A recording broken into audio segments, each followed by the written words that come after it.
جیسے حضور سے ایک کسی بدو نے پوچھا تھا کہ حضور مجھ سے لمبی چوڑی باتیں میری سمجھ میں نہیں آتی، میں یاد بھی نہیں رکھ سکتا، مجھے تو کوئی ایک بات بتا دے جس پر میں جم جاؤں۔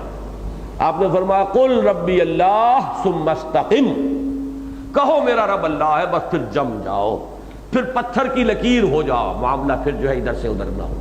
یہ کل دین کا لب لباب اس میں آ گیا۔ ان الذین قالوا ربنا اللہ ثم استقاموا، یہ الفاظ قرآن مجید کے، اور حضور کے الفاظ قل ربی اللہ آمنت باللہ ثم استقم، کہو کہ میں ایمان لایا اللہ پر اور پھر جم جاؤ۔ ایک تو وہ لوگ ہیں مومنین صادقین، ایک وہ ہیں جو ایمان لانے کے بعد جب ایمان کے تقاضے آتے ہیں تو لڑکھڑانے لگتے ہیں، جب عمل کا مطالبہ ہوتا ہے، لاؤ اللہ کی راہ میں خرچ کرو، نکلو اللہ کی راہ میں، جانے ہتھیلی پر رکھو اور مقابلہ کرو، میدان میں آؤ، تو ان کے قدموں میں کچھ لغزش آتی ہے۔ یہ ہے دوسرا، یہاں سے اب معاملہ شروع ہوگا۔ اس کے لیے 2 آیتیں نوٹ کر لیجئے۔ سورہ حج کے دوسرے رکوع کی پہلی آیت ہے، بڑی پیاری آیت ہے، قرآن مجید کی عظیم ترین آیات میں سے، اس موضوع پر عظیم ترین آیات میں سے شمار کرنے کے قابل ہے۔ وَمِنَ النَّاسِ، اور سورہ حج آپ کو معلوم ہے مکی صورت ہے، اس میں کچھ آیات مدنی ہیں لیکن بحیثیت مجموعی پوری صورت جو ہے مکی ہے۔ وَمِنَ النَّاسِ مَن يَعْبُدُ اللَّهَ عَلَى حَرْفٍ، لوگوں میں سے کچھ ایسے بھی ہیں جو اللہ کی بندگی کرتے ہیں کنارے کنارے۔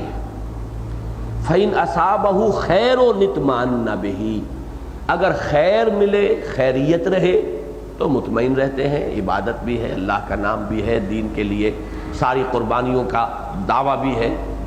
وَإِنْ أَصَابَتْهُ فِتْنَةٌ انقلب عَلَى وَجْهِهِ، اور اگر کہیں آزمائش آ گئی، کہیں فتنہ آ گیا، کہیں تکلیف آ گئی تو اپنے منہ کے بل گر پڑتے ہیں۔ خسرت دنیا والآخرہ، یہ خسارہ ہے دنیا اور آخرت دونوں کا۔ یہ جو میں نے عرض کیا تھا، ایک وہ ہے ہرچے باد آباد، وہ منجھار میں کودتے ہیں، اور ایک وہ ہے جو بچ بچ کر چلتے ہیں کنارے کنارے، پانی گہرا ہے وہاں نہ جانا بلکہ کنارے کنارے چلو جہاں پانی جو ہے وہ شیلو ہے، اندیشہ نہیں ہے، خطرہ نہیں ہے۔ یہ ہے حرف کنارے پر۔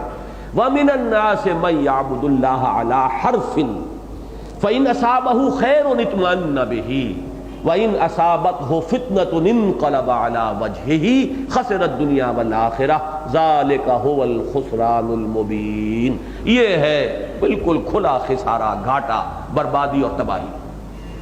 سورہ حج کے دوسرے رکوع کی پہلی آیت ہے، اور سورہ عنکبوت کے پہلے رکوع میں جو مضمون آیا ہے وہ ہمارے منتخب نصاب کا اہم درس ہے، وہ آپ حضرات کے ذہن میں، بہت سے حضرات کے ذہن میں ہوگا۔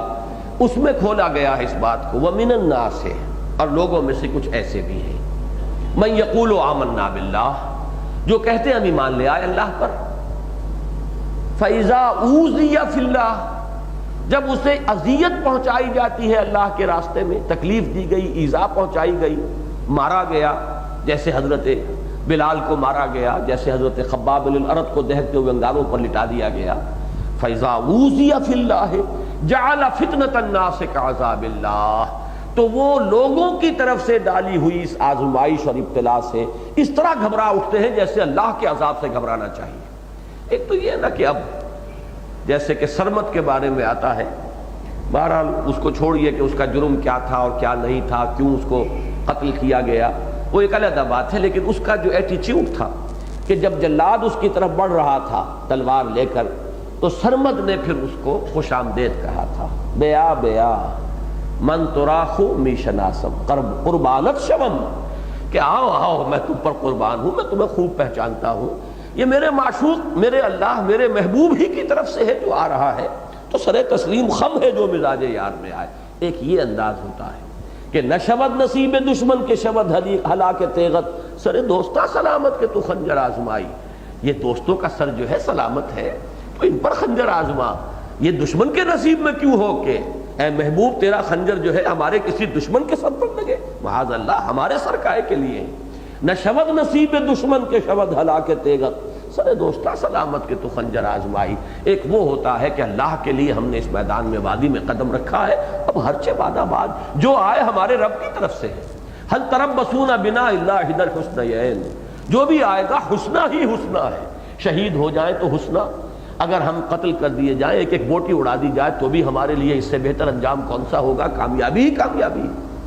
اور ایک وہ ہے کہ آئی تکلیف تو گھبرا اٹھے. اس کے بعد فرمایا وَلَئِن جَاءَ نَصْرٌ مِّن رَبِّكَ، اس وقت تو گھبرا رہے ہیں لیکن اگر اے نبی آپ کے رب کی طرف سے مدد آ جائے، اور اللہ کی نصرت کا مطلب کیا ہے؟ فتح ہو جائے. لَيَقُولُنَّ إِنَّا كُنَّا مَعَكُمْ، اس وقت یہ پھر آ جائیں گے کونوں کھدروں میں سے نکل کر اور کہیں گے ہم بھی تو آپ کے ساتھ ہی تھے، اب ہمارا بھی اس مال غنیمت میں حصہ لگنا چاہیے. جسے آپ دنیا میں عام طور پر کہتے ہیں کہ لڑتوں میں پیچھے بھاگتوں میں آگے. جب جنگ ہو رہی ہے تو پیچھے بچ بچ کر، اور جب فتح ہو گئی ہے تو مال غنیمت پر ڈھکے پڑ رہے ہیں. یہ سورہ احزاب میں نقشہ کھینچا گیا ہے کہ یہ منافقین جب مال غنیمت کا معاملہ آتا ہے تو سب سے آگے یہ ہوتے ہیں، ڈھکے پڑ رہے ہیں اس مال کے اوپر کہ اس میں سے ہمیں حصہ ملے، اور جب جنگ کا وقت تھا وہ پیچھے کونوں کھدروں کے اندر تھے. تو یہ کردار جو ہے، اب اس پر تبصرہ کیا کیا گیا، اولیس اللہ بعالم بما فی صدور العالمین، تو کیا اللہ کو خوب معلوم نہیں ہے کہ لوگوں کے سینوں کے اندر کیا ہے؟